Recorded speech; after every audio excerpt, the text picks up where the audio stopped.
প্রিয় দর্শক, আসসালামু আলাইকুম ওয়া রাহমাতুল্লাহি ওয়া বারাকাতুহু। আমাদের মাঝে এমনও লোক আছে যারা টাকা ধার দিতে চায় না, কিন্তু টাকা সুদে লাগায়। এ নিয়ে শাইখ আহমদুল্লাহ হুজুর কি বললেন, চলুন শুনে আসি। অনেক মানুষ আছে টাকা হাওলাত দিতে চায় না, কিন্তু সুদে লাগায়। সুদের গুনাহ ও আযাব সম্পর্কে বলেন। আবার কেউ কেউ আছে হাওলাত নিলে ওই টাকা সহজে দিতে চায় না। খুব গুরুত্বপূর্ণ প্রশ্ন।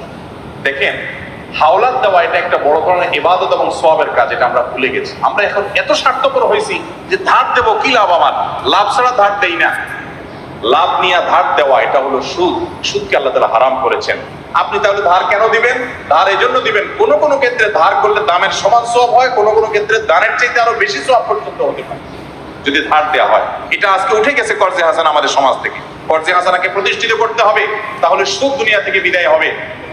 যিনি কর্জা নেন সে ব্যক্তি আবার ঘোরাঘুরি করেন, টাকা একবার নিতে পারলে এরপরে ওর পিছে পিছে পাওনাদার বেচারা ঘোরা লাগে, ঠিক না বেঠিক? মনে হয় যে ভিক্ষা চাইতেছে, এরকম একটা অবস্থা। নবী করিম সাল্লাল্লাহু আলাইহি ওয়াসাল্লাম বলেছেন, তোমার মধ্যে সবচেয়ে ভালো মানুষ সে যে ব্যক্তি লোন পরিশোধ, দেনা পরিশোধের মধ্যে ভালো মানুষের পরিচয় দেয়, টাইম মতো পরিশোধ করে। চেষ্টা করবো তো ইনশাআল্লাহ। লোন নিতে হবে, কাউকে হাওলাত দিয়েছেন, দেয় না না দেয় ভয় আছে। শরীয়ত বন্ধকের সিস্টেম রাখছে, কিছু বন্ধক রাখেন, ওই সমমূল্যের জিনিস রাখেন, যদি সে গড়িমসি করে ওইটা বিক্রি করে টাকা উঠাতে পারবেন, তাহলে তো সমাধান হয়ে গেল। এই জন্য হাওলাত দেওয়ার সিস্টেমে আমাদেরকে আসতে হবে। এটা দুনিয়া থেকে বিদায় হয়ে যাওয়া একটা ইবাদত।